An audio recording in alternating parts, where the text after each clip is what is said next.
अमावस्या की रात एक ऐसी रात होती है जिस दिन सारे भूत प्रेतों की ताकत दुगनी हो जाती है। एक रात कालू जंगल से अपने घर जा रहा था। जंगल का रास्ता होने के कारण गाड़ियों का आना जाना वहाँ बिल्कुल ना के बराबर था। इसलिए कालू रात के समय कड़ाके की ठंड में पैदल ही सफर कर रहा था और वो सड़क के किनारे बैठकर किसी गाड़ी के आने का इंतजार करने लगा। लेकिन कुछ देर बाद कालू को एक चिड़िया के रोने की आवाज सुनाई दी।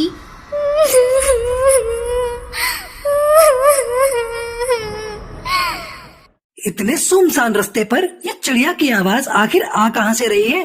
तभी उसने पीछे मुड़कर देखा कि उसके पीछे एक पुराना चांद के आकार का घर था और वो आवाज वहीं से आ रही थी।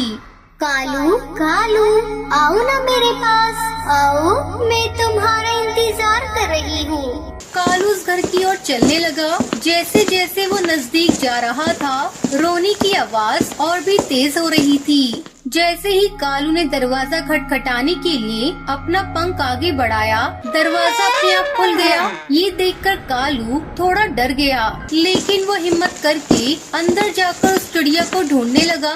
कहाँ हो तुम? मुझे बताओ, मैं तुम्हारी मदद करने आया हूँ। बचाओ कालू, मुझे बचाओ, मेरी मदद करो।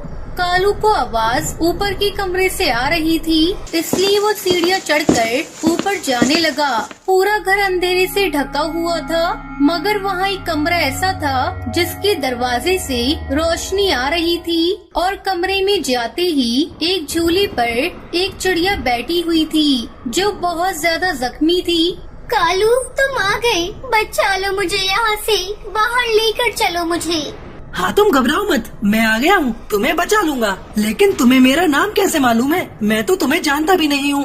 तुम मुझे नहीं जानते, लेकिन मैं तुम्हें जानती हूँ। ये सब बातें छोड़ो, मेरी मदद करो, मुझे इस चांद के घर से आजाद करके बाहर ले चलो।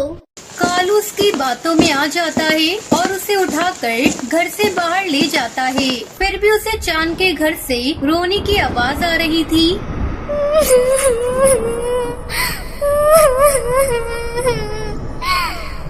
कालू तूने अच्छा नहीं किया, इसकी सजा तुझे जरूर मिलेगी। तभी कालू उस चिड़िया का चेहरा देखता है तो उसकी चीख निकल पड़ती है। वो कोई आम चिड़िया नहीं थी, बल्कि भूतिया टूनी चिड़िया की आत्मा थी। भूतिया चिड़िया की आत्मा, मुझे छोड़ दो, मुझे जाने दो। मैंने तो तुम्हारी मदद की थी, मुझे छोड़ दो। मुझे उस भूतिया चांद के घर से तो तुमने आजाद कर दिया। वो एक श्रापित घर है। एक बाबा ने सजा के तौर पर मुझे चांद के घर में कैद कर दिया था, पर तुम्हारी वजह से मैं आजाद हो पाई हूँ। लेकिन अब तुम्हें मुझसे कौन बचाएगा? मैं तुम्हें नहीं छोड़ूंगी, मार डालूंगी कालू कौवे। ये कहकर भूतिया टूनी चिड़िया की आत्मा कालू कौवे को मार डालती है और इसी तरह ये सिलसिला चलता रहता है। भूतिया टूनी चिड़िया की आत्मा चांद के घर में अकेली तो जा सकती थी, लेकिन बाहर आने के लिए किसी की मदद लेनी पड़ती थी और जो भी पक्षी उसकी मदद करता वो उसे मार देती।